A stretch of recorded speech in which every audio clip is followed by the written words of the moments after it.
পরবর্তী 5 মিনিট যদি তুমি আমার সাথে এই ক্লাসটা করো তাহলে তুমি এইচএসসি পরীক্ষায় অবশ্যই 5 নম্বর পাবে এবং ব্যাকরণিক শব্দশ্রেণীর যত কনফিউশন আছে সব কিছু তোমার দূর হয়ে যাবে এবং খুব ভালোভাবে অ্যান্সার করে আসতে পারবা। চলো শুরু করা যাক। প্রথমে দেখতে পাচ্ছ কয়েক ধরনের ব্যাকরণিক শব্দশ্রেণী আছে, এগুলো তো তোমরা সবাই পরিচিত, কিন্তু আসলে কিভাবে আইডেন্টিফাই করবা এইটা হচ্ছে ফ্যাক্ট। তো দেখো, প্রথমত বিশেষ্য কিভাবে তুমি আইডেন্টিফাই করবা। বিশেষ্য হচ্ছে যে কোনো কিছুর নাম, ঠিক আছে? একদম সহজ কথায় বললে যে কোনো কিছুর নামকে আমরা বলতেছি কি বিশেষ্য। মনে করো শুভ্র সমুজ্জ্বল এ তাজমহল, তাহলে এই তাজমহল কি একটা বিল্ডিং এর নাম, তাই না? বা একটা স্ট্রাকচার বা স্থাপত্যের নাম, তাইলে এইটা কি? এটা হচ্ছে একটা নাম বা বিশেষ্য। এইবার একটা খেয়াল করো তো বিষয়, এখন আমি যদি তোমাকে একটা কোশ্চেন করি যে ক্রিয়া, ক্রিয়া আসলে কোন পদ, তুমি কি বলবা যে ক্রিয়া হচ্ছে ক্রিয়াপদ? বা সর্বনাম, সর্বনাম আসলে কোন পদ? সর্বনাম আসলে কোন পদ? বলো তো কোন পদ, তোমরা একটু কমেন্ট করো তো, তারপরে আমি বলতেছি। আচ্ছা আমি বলি, দেখো এই ক্রিয়া বা সর্বনাম এগুলো কি এক ধরনের ব্যাকরণিক শব্দশ্রেণীরই তো নাম, তাই না? তাহলে এই ক্রিয়া, ধরো আমার ব্যাকরণিক শব্দশ্রেণী 6 প্রকার, 6টা আছে, 6 ধরনের আছে, তাহলে এগুলো এক ধরনের নাম না? ক্রিয়া সর্বনাম এগুলোও তো নাম। তো দ্যাটস ওয়াই কি এইটাও কিন্তু আমার বিশেষ্যের ভিতরেই যাবে, তাই না? আবার একটু চিন্তা করে দেখো যে হাঁটা, হাঁটা কি একটা কাজের নাম, তাই না? হাঁটা একটা কাজের নাম। অথবা সাঁতার কাটা, সাঁতার কাটা একটা কাজের নাম, তাই না? বা নাচা, হ্যাঁ, তাইলে এই কাজের নামগুলোও কিন্তু আসলে আমার কিসের ভিতরে যাবে? বিশেষ্যের ভিতরে যাবে। এইটা কিন্তু একটা ব্যাপার। দেখো হাঁটা একটি ভালো ব্যায়াম, তাইলে এইখানে কিন্তু হাঁটা কিন্তু নাউন হিসেবে ব্যবহৃত হচ্ছে বা নাম হিসেবে। তোমাকে বুঝতে হবে যখন কোনো কিছু করা বোঝাবে, ধরো অতীতে কোনো কিছু করেছে কিংবা বর্তমানে কোনো কাজ করছে অথবা ভবিষ্যতে কোনো কাজ করবে, এমন বুঝালে তখনই ক্রিয়া হয়। আদারওয়াইজ যখন এটা একটা নাম হিসেবে বলা হবে, যেমন সাঁতার কাটা একটি ভালো ব্যায়াম, হ্যাঁ, তাহলে এই সাঁতার কাটা একটি বলা হচ্ছে, তোমরা 1টা 2টা 3টা এই সংখ্যা শুধুমাত্র নামের সাথেই ব্যবহার করতে পারবা, বিশেষের সাথেই ব্যবহার করতে পারবা। তাইলে ব্যাপারটা কি, যখন আমরা কি পাবো, যখন আমরা কোনো কাজের নাম পাবো, আমরা কোনো কাজের নাম পাবো, সেটা কিন্তু কি হবে? মাস্ট, এটা কিন্তু নাউন বা নাউন বা বিশেষ্য বা নাম হবে। এরপরে দেখো বিশেষণ ব্যাপারটা কি। বিশেষণ ব্যাপারটা আমরা জানি দোষ গুণ অবস্থা সংখ্যা বোঝায়, কিন্তু এখানে একটা ব্যাপার তোমাদেরকে শর্টে বলি। বিশেষণ মানে হচ্ছে বৈশিষ্ট্য। আরেকটা শর্টকাট আমি তোমাকে বলি, যে কোনো নাম সম্পর্কিত এক্সট্রা ইনফো, হ্যাঁ, এক্সট্রা ইনফো, মনে করো নাম একটা আছে, সেই যে কোনো একটা বিষয়ের নাম, সেই নামের জন্য এক্সট্রা করে কোনো তথ্য যদি দেওয়া হয়, সেইটা আমার হবে ব্যাকরণিক শব্দশ্রেণীর মধ্যে বিশেষণ। দেখো আমার সোনার বাংলা, আমি তোমায় ভালোবাসি। এখন এই বাংলাটা কেমন? এই বাংলাটা আসলে কি? দেখো বাংলা, আমি চিন্তা করলাম বাংলাদেশ, তাইলে এইটা কি? অবশ্যই একটা নাম। কিন্তু তুমি যদি চিন্তা করো সোনার বাংলা, তার মানে কি? এই যে এই নাম সম্পর্কে একটা এক্সট্রা ইনফরমেশন দিল না? হ্যাঁ, এক্সট্রা ইনফরমেশন দিল না? আমি যদি বলি রূপার থালা, তাহলে এই থালাটা অবশ্যই একটা নাম, কোনো কিছু জিনিসের নাম। কিন্তু যদি তুমি চিন্তা করো রূপার, তাহলে এই অংশটা আমার একটা এক্সট্রা ইনফো, তখন তুমি সেটাকে বলবা যে এটা একটা বৈশিষ্ট্য। দেখো বাংলাদেশের প্রাকৃতিক সৌন্দর্য অতুলনীয়। এখন বিউটি, বিউটি কি? সৌন্দর্য, মানে কি? কোনো একটা গুণের নাম, তাই না? সৌন্দর্য, তাহলে এটা নাম। কিন্তু কেমন সৌন্দর্য? প্রাকৃতিক সৌন্দর্য না কৃত্রিম সৌন্দর্য? প্রাকৃতিক সৌন্দর্য। তাইলে এই যে নাম সম্পর্কিত যদি একটা অতিরিক্ত তথ্য পাও, তখন সেইটা হবে বিশেষণ। আমি যদি বলি ঠান্ডা হাত, হাত কি? একটা অবশ্যই নাম এবং সেটার অবস্থা বোঝাচ্ছে বা কোনো একটা এক্সট্রা ইনফো দিচ্ছে, সেটা কি? ঠান্ডা হাত। তাহলে কি সেটা হয়ে যাবে আমার বিশেষণ। আশা করি খুব সহজেই বুঝতে পেরেছো। আর এই যে সংখ্যা যদি থাকে, সেটা আসলে বিশেষণ। কারণ দেখো আমি আবার একটা লাইন যদি আমি লিখি, দেখো ধরো আমি লিখলাম সে একজন স্কুল ছাত্র, স্কুল ছাত্র। তো এইখানে একটা খেয়াল করো, হ্যাঁ, এই যে ছাত্র, এইটা কিন্তু নাম, কিন্তু সে স্কুলে যায়, তার মানে এই স্কুলটা কিন্তু এখানে কি হবে? হ্যাঁ, এই স্কুলটা কিন্তু এখানে হবে বিশেষণ। কেন? কারণ কি? স্কুল ছাত্র, তাহলে ছাত্র সম্পর্কে অতিরিক্ত একটা তথ্য, সে কলেজ ছাত্র না স্কুল ছাত্র, এইটা।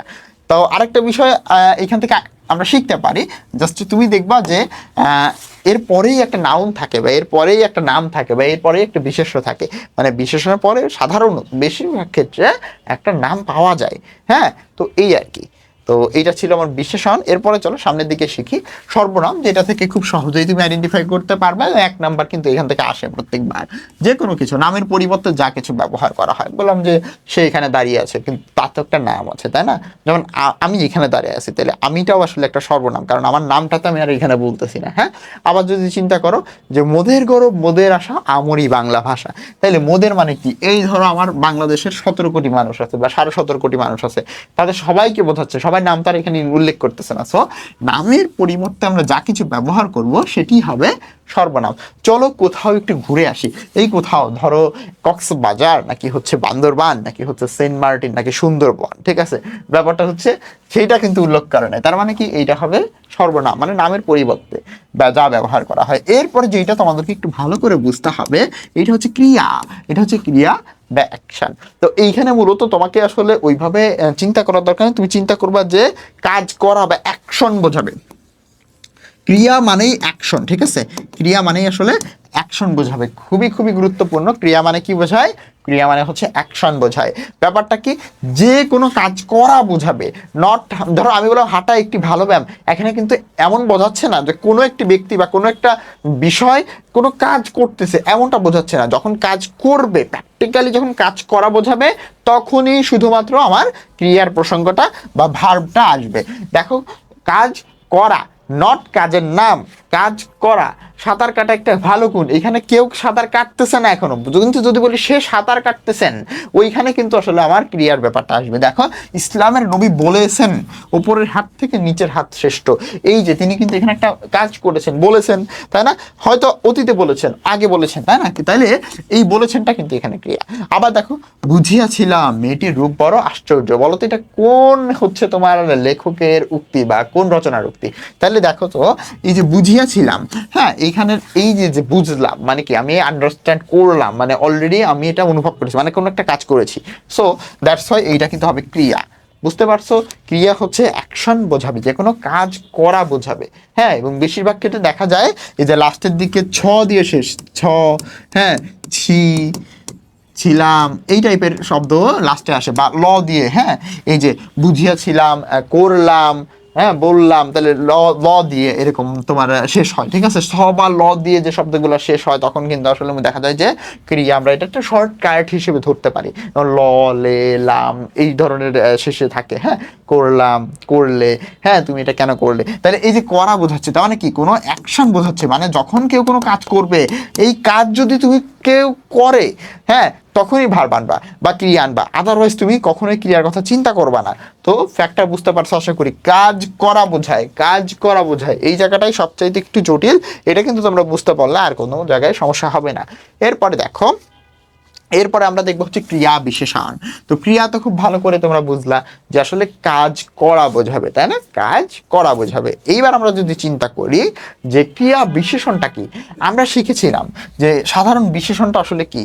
নাম সম্পর্কে যে কোনো অতিরিক্ত তথ্য দিচ্ছিল, কিন্তু আসলে ক্রিয়া বিশেষণ যেটা, সেটা হচ্ছে কাজ সম্পর্কে এক্সট্রা তথ্য দিচ্ছে, কাজ সম্পর্কে এক্সট্রা তথ্য আমাকে প্রোভাইড করছে।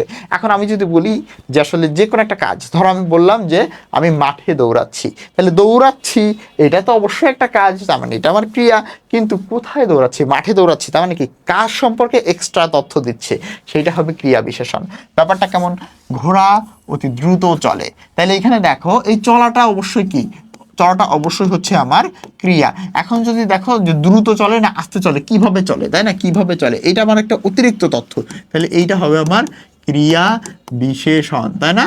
এটা হবে ক্রিয়া বিশেষণের বিশেষণ, অতি দ্রুত। হ্যাঁ, তাহলে এবার দেখো তিনি হু হু করে হেসে উঠলেন, তাইলে এখানে যদি তুমি দেখো হেসে ওঠা, এটা একটা কাজ করলো, বাট কেমন করে? হু হু করে। এটা কি? কাজ সম্পর্কে একটা অতিরিক্ত তথ্য, তাই না? কাজ সম্পর্কে একটা অতিরিক্ত তথ্য।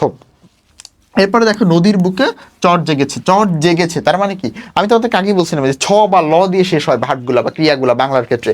তাইলে এই যে চট জেগেছে, এটা কোথায় জেগেছে? নদীর বুকে। তাহলে এইটা, এই চট জাগা এই ক্রিয়ার জন্য একটি অতিরিক্ত তথ্য, তাই না? এরপরে দেখো, একটু মিট মিট করিয়া ক্ষুদ্র আলো জ্বলিতেছে, তাহলে এই জ্বলিতেছে একটা ক্রিয়া, জ্বলতেছে। তাইলে এইবার মিট মিট করিয়া, কেমন করে? মিট মিট করে। তাইলে এইটা হচ্ছে কি? আমার কাজ সম্পর্কে একটি অতিরিক্ত তথ্য। তোমরা যদি চিন্তা করো, আমি বললাম যে আমি সকাল হচ্ছে 9টায় ঘুম থেকে উঠে তারপরে হচ্ছে দ্রুত স্কুলে গেলাম, তাহলে এই 9টাই এইটাও একটা ক্রিয়া বিশেষণ, আবার এই যে দ্রুত স্কুলে গেলাম এইটাও একটা ক্রিয়া বিশেষণ, কারণ স্কুলে যাওয়া এইটা হচ্ছে আমার ক্রিয়া, কিন্তু এর সম্পর্কে অতিরিক্ত তথ্য কি টাইম, দ্রুত, তারপর হচ্ছে মনে করো যে তোমার যে কোনো একটা যদি প্লেসের নাম বলো 3 ধরনের হয়, হ্যাঁ, একটা হচ্ছে স্থান, মনে করো কাজ করার স্থান, যেমন আমি এইখানে এই কাজটা করলাম, তো সেটা একটা স্থান হিসেবে আমরা এখানে চিন্তা করতে পারি, সেটা অলরেডি ক্রিয়া বিশেষণ হবে, কারণ যে কোনো স্থানে আমরা কাজ করলাম। ধরো আমি স্কুলে কি একটা প্রেজেন্টেশন দিলাম, তাহলে এই স্কুলটা কিন্তু এখানে আমার ক্রিয়া বিশেষণ।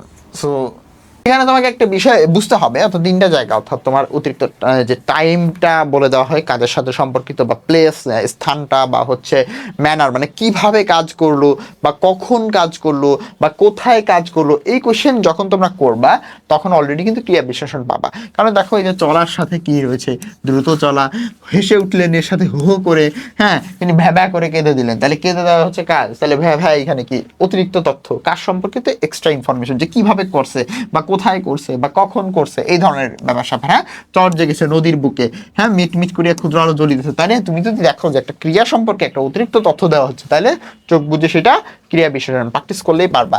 এরপরে এর বাহিরে যা কিছু তুমি পাবা সব কিছু দিয়ে লিখবা যোজক।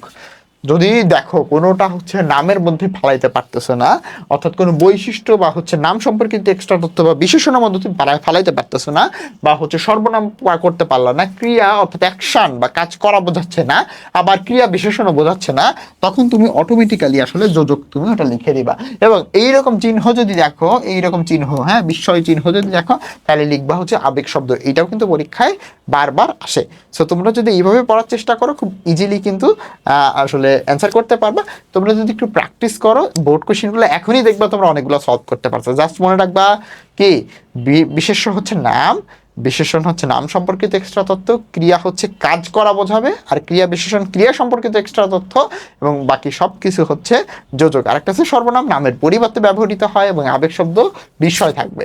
তাহলে এইগুলো যদি পড়তে পারো খুব ভালোভাবে কিন্তু পরীক্ষার হলে 8টা আসে, তার ভিতরে 5টা অ্যান্সার করে আসা যায়।